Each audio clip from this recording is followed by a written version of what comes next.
سید المرسلین اما بعد فاعوذ باللہ من الشیطان الرجیم بسم اللہ الرحمن الرحیم درود پاک پڑھ لیں اللہم صلی علی سیدنا مولانا و بارک وسلم صلاۃ و سلام علیک یا سیدی یا رسول اللہ صلی اللہ علیہ وسلم۔ مستعمل پانی کے حوالے سے ہم نے تعریفات وغیرہ سماعت کی اور مستعمل پانی کو قابل استعمال کرنے کا جو طریقہ تھا وہ بھی ہم نے سماعت کیا۔ اب انشاءاللہ العزیز اب یہ سماعت کرتے ہیں کہ اگر بے غسل یا بے وضو شخص نے مجبوراً جو وہ پانی وغیرہ کے اندر جو ہاتھ ڈال دیا تو اب ایسی صورت میں کیا ہوگا؟ بڑا اہم مسئلہ ہے۔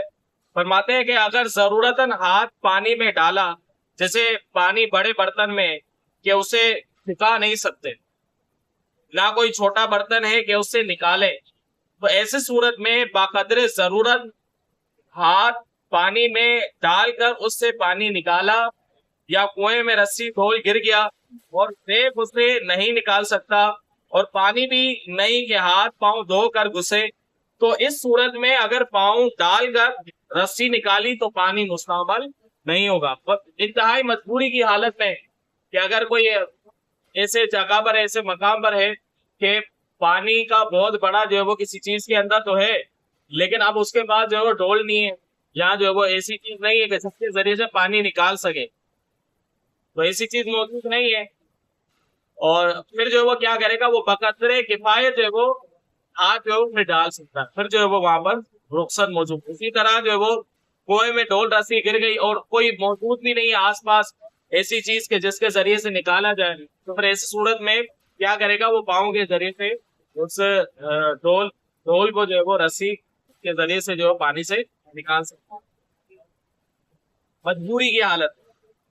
اسی طرح جو پانی دھوپ سے گرم ہو گیا اس سے وضو اور غسل کرنے کا کیا حکم ہے؟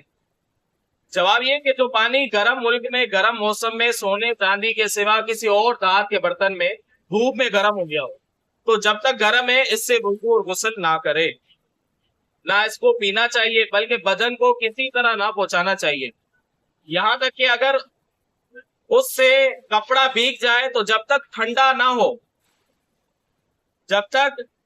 نہ ہو لے اس کے پہننے سے بچے، کہ اس پانی کے استعمال میں اندیشہ برس ہے۔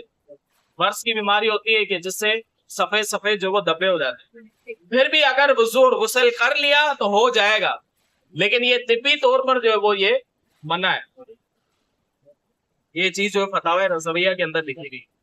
اسی طرح جب پانی میں نجاست پڑ گئی اس پانی کا کیا کریں گے؟ تو جواب یہ ہے کہ نجاست سے پانی کا مزہ بو رنگ تبدیل ہو گیا تو اس کو اپنے استعمال میں لانا یہ ناجائز ہے۔ جانوروں کو بھی پلائے، اور جانوروں کو پلانا بھی گاڑے وغیرہ کے کام میں لا سکتے ہیں، یعنی اس کا استعمال اپنے طور پر استعمال کرنا یہ تو ناجائز ہے۔ گاڑے وغیرہ کے اندر جیسے سیمنٹ وغیرہ پلا کر اس کے اندر جو آپ استعمال کر سکتے ہیں، جانوروں کو بھی پلا سکتے ہیں لیکن مضر صحت نہ ہو، اس طرح معاملہ ہے۔ مگر اس گاڑے مٹی کو مسجد کی دیوار وغیرہ میں صرف کرنا یہ جو وہ جائز نہیں ہے۔ مطلب اگر مسجد کی تعمیر ہو رہی ہے تو اس میں ناپاک پانی کا استعمال نہیں کیا جائے گا۔ ہاں اپنے گھر میں جو اس طرح استعمال ہو رہا ہے تو پھر ایسی صورت میں گاڑے وغیرہ کے طور پر اس کو استعمال کر سکتے ہیں۔